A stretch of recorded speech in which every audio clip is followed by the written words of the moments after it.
आज से 5 साल पहले एक समोसा 5 रुपए में मिलता था और आज 15 रुपए में। आज से 5 साल पहले 1 लीटर पेट्रोल सिर्फ 60 रुपए में मिलता था और आज 95 to 100 रुपीज़ में मिलता है।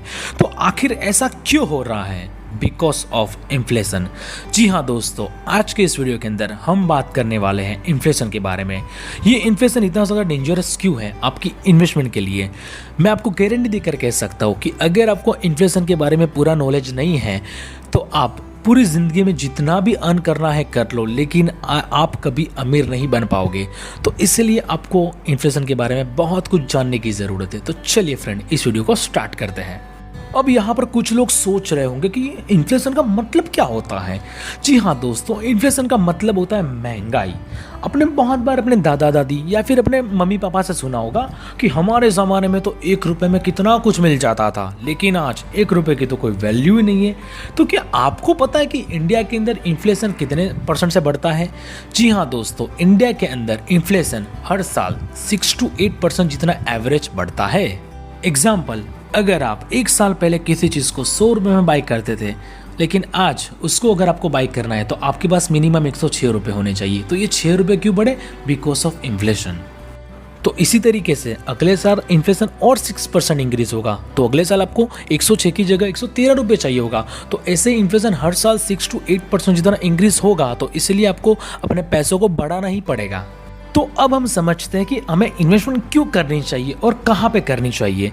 तो अगर आपके पास 1 लाख रुपए हैं और आप उस 1 लाख रुपए को कहीं पर भी इन्वेस्ट नहीं करते और आप सिर्फ अपने घर पर रखते हो, तो आपका क्या नुकसान होगा? तो चलो इसे देखते हैं। जैसे आपको पता है कि हमारा इन्फ्लेशन है वो हर साल मिनिमम 6% तो बढ़ता ही बढ़ता है। तो आपके जो 1 लाख रुपए है ना, आपने तो कहीं पे भी इन्वेस्टमेंट किया नहीं है, तो वो 1 लाख रुपए की वैल्यू 1 साल के बाद 6% कम हो जाएगी। मतलब 1 साल के बाद 1 लाख रुपए की वैल्यू 94,000 हो जाएगी। और एक और साल अगर आप उसको कहीं पे भी इन्वेस्ट नहीं करते हो तो फिर उसकी वैल्यू कम हो जाएगी, तो 94 से सीधा 89,000 हो जाएगी। तो इसी तरीके से अगर आप इन्वेस्टमेंट अपने पैसों को कहीं पे भी नहीं करते हो ना, तो आपके पैसों की वैल्यू कम होती रहेगी और एक दिन वो वैल्यू ज़ीरो के अराउंड भी हो जाएगी। जी हाँ दोस्तों, एग्जैक्टली तो नहीं बोल सकता, बट नियरली ज़ीरो भी हो सकती है। तो अब तुम लोग कहोगे, तो उस पैसों का हम करें तो करें क्या? हम कहाँ पर इन्वेस्ट करें जिससे हमें बहुत अच्छा रिटर्न मिल पाए? तो चलो इसे देखते हैं। तो सबसे पहला ऑप्शन है हमारे पास सेविंग अकाउंट। तो क्या हमें अपने सारे के सारे पैसे सेविंग अकाउंट में रखने चाहिए? तो आंसर है बिग नो। क्यों? बिकॉज सेविंग अकाउंट का जो इंटरेस्ट रेट है वो है 2.5 to 3%, और आपको तो पता ही है कि हमारा इन्फ्लेशन 6% है, मतलब 3% हमारा पैसा हर साल डिग्रो हो रहा है। तो अगर आप ज़्यादा पैसा सेविंग अकाउंट में रखते हो तो इसमें तो बहुत ज़्यादा नुकसान आप ही का हो रहा है। तो क्या हमें सेविंग अकाउंट में पैसा रखना चाहिए? नहीं।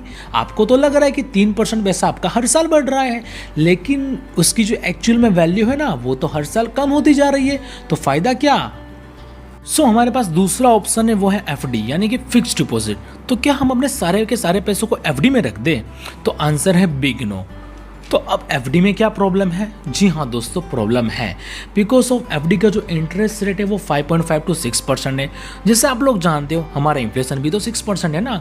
तो अगर आप उस पैसों को चाहे 50 साल के लिए भी इन्वेस्ट क्यों ना कर दो, तो आपके 1 लाख रुपए की वैल्यू 10 लाख तो हो जाएगी, नो डाउट। पर उसकी जो वैल्यू है ना, वो तो सेम टू सेम ही रहने वाली है ना। आपकी सिर्फ 1 लाख का 10 लाख होगा, लेकिन वैल्यू नहीं चेंज होगी। तो हमारी ये इन्वेस्टमेंट बिल्कुल बेकार इन्वेस्टमेंट है। आपका पैसा बढ़ेगा, वैल्यू नहीं। ओके, तो इसलिए FD is a worst option. तो अब सर आप ही बताओ, करे तो करे क्या, कहाँ पे इन्वेस्टमेंट करें? कुछ समझ में ही नहीं आ रहा। जी हाँ दोस्तों, अगर हमें इन्फ्लेशन को बीट करना है तो हमारे पास बहुत अच्छे इन्वेस्टमेंट ऑप्शन अवेलेबल है। गोल्ड है, म्यूचुअल फंड है और स्टॉक मार्केट। ये तीनों के तीनों ऑप्शन में आप अगर अच्छे से इन्वेस्ट करते हो समझदारी से, तो आप इन्फ्लेशन को आसानी से बीट कर सकते हो, है ना। अगर आप म्यूचुअल फंड में एक्टिवली इन्वेस्ट करते हो ना, स्टॉक मार्केट में तो बहुत सारा नॉलेज चाहिए। ओके, तो नो डाउट स्टॉक मार्केट में आप इन्वेस्टमेंट अभी नेगलेक्ट कर दो। ओके, लेकिन अगर आप म्यूचुअल फंड में इक्विटी के अंदर इन्वेस्ट करते हो तो आपको 12 to 15% का रिटर्न तो आसानी से मिल जाएगा, बहुत कम रिस्क के साथ। लेकिन अगर आप बहुत अच्छे से थोड़ा रिस्क लेते हो तो 20% का रिटर्न भी मिल सकता है। लेकिन भाई आप तो कहोगे सर मुझे तो रिस्क ही नहीं लेना, मैं तो बिल्कुल रिस्क फ्री इन्वेस्टर बनना चाहता हूँ, तो आप डेट में इन्वेस्ट कर दो। डेट म्यूचुअल फंड भी है जहाँ पर आपको 9 to 10% का रिटर्न आसानी से मिल सकता है। तो अगर आप लोग ये जानना चाहते हो कि बेस्ट डेट म्यूचुअल फंड कौन से हैं, तो उसके लिए लेफ्ट वाला वीडियो क्लिक कीजिए। और कुछ लोगों के मन में डाउट होगा सर ये 20% रिटर्न कैसे मिल जाएगा, मैं बोलूँ 25% भी रिटर्न मिलता है विद प्रूफ। ये जानना चाहते हो तो राइट वाला वीडियो क्लिक कीजिए। मिलते हैं अगले वीडियो के अंदर, तब तक के लिए बाय, टेक केयर।